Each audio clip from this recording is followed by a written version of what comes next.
Ayan. tourism reception area. Malapit na likod tayo daw sa nito ang tourism. bahay nila. Tourism, ibig sabihin maraming magandang turista dito. Turista. Kaya siguro nag-tourism si ate. Kasi sa likod ng Oo, bahay may nila. mapapasukan na pala siya dito agad-agad. O, di ba dami nating hinala. Kasi nag-open na siya eh. Buti na lang dito ang tagpuan kasi hindi na maulan. We're open, we serve you. Ayan, Kaya naghahasa. na mag-meet up doon kami.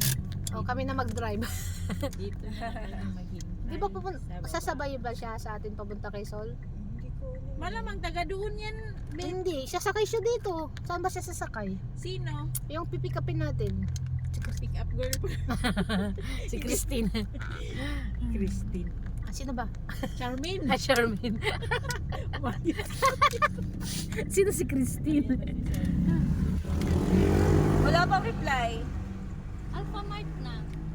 Ay baka sabi niya sa kanto siya. Oh, yun, kanto na. Kasi si kuya lang naman nagsabi na. May magpunta natin sa isang agent. Isang Sa amin na lang muna. Ikaw mo dito.